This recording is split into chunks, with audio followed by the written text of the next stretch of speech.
ప్రముఖ star hero, Andhra Pradesh deputy CM, Janasena అధినేత పవన్ కళ్యాణ్కు విలక్షణ నటుడు ప్రకాష్ రాజ్ కౌంటర్ ఇచ్చారు. హిందీ భాషను తమిళనాడు ప్రజల మీద రుద్దకండి అని చెప్పటం, ఇంకో భాషను ద్వేషించటం కాదు అని ఆయన హితవు పలికారు. దీంతో ప్రకాష్ రాజ్ చేసిన వ్యాఖ్యలు ప్రాధాన్యత సంతరించుకున్నాయి. ముఖ్యంగా ప్రకాష్ రాజ్ ట్విట్టర్ వేదికగా మీ హిందీ భాషను మా మీద రుద్దకండి అని చెప్పటం, ఇంకో భాషను ద్వేషించటం కాదు, స్వాభిమానంతో మాతృభాషను, మా తల్లిని కాపాడుకోవటమని పవన్ కళ్యాణ్ గారికి ఎవరైనా చెప్పండి ప్లీజ్ అంటూ దండం పెడుతున్న ఎమోజీతో కామెంట్ చేశారు ప్రకాష్ రాజ్. ప్రస్తుతం ఈ ట్వీట్ సోషల్ మీడియాలో వైరల్గా మారుతోంది. అసలేమైంది అనే విషయానికి వస్తే గనక, పవన్ కళ్యాణ్ జనసేన ఆవిర్భావ దినోత్సవం సందర్భంగా ఆ సభలో మాట్లాడిన మాటలు ఇప్పుడు ఇలా భగ్గుమన్నాయని చెప్పొచ్చు. నాడు పవన్ కళ్యాణ్ జనసేన ఆవిర్భావ దినోత్సవం సందర్భంగా ఏర్పాటు చేసిన సభలో మాట్లాడితే సంస్కృతాన్ని తిడతారు, దక్షిణాదిపై హిందీ రుద్దుతున్నాను అని అంటారు. అన్ని దేశ భాషలే కదా, తమిళనాడులో హిందీ రాకూడదని అంటుంటే నాకు ఒకటే అనిపించింది, తమిళ్ సినిమాలు మరి హిందీలో డబ్బింగ్ చేయకండి.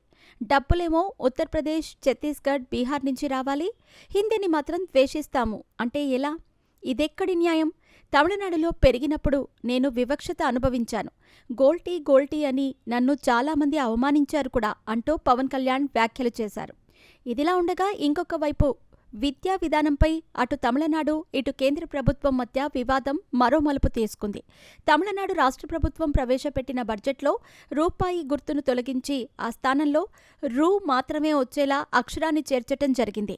దీంతో తమిళ్, హిందీ భాషల మధ్య వివాదం మరింత ముదిరినట్టు అనిపించింది. ఇకపోతే మాతృభాషను కాపాడుకోవటానికి తీసుకున్న చర్యగా తమిళ సంఘాలు కూడా అభివర్ణించాయి. కానీ మరి కొంతమంది జాతీయ చిహ్నాన్ని తక్కువ చేసి చూపించారనే కామెంట్లు కూడా వ్యక్తం చేస్తున్నారు.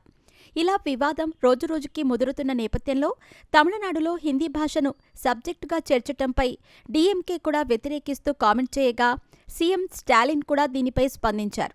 ఆయన మాట్లాడుతూ, తమిళనాడు విద్యార్థులు ఎందుకు మూడో భాషను నేర్చుకోవాలి? ముఖ్యంగా ఉత్తరాదిలో మూడో భాష కింద ఏ భాషను నేర్పుతున్నారో మాకు చెప్పండి, ఆ తర్వాతే మేము ఆలోచిస్తాం. అక్కడ 2 భాషలను మాత్రమే బోధించి ఇక్కడ మాత్రం 3 భాషలను నేర్చుకోమని చెప్పటం ఎంతవరకు సమంజసం? అయినా ఇక్కడ విద్యార్థులు 3 భాషలు నేర్చుకోవాల్సిన అవసరం ఏముంది అంటూ ప్రశ్నించారు ఆయన.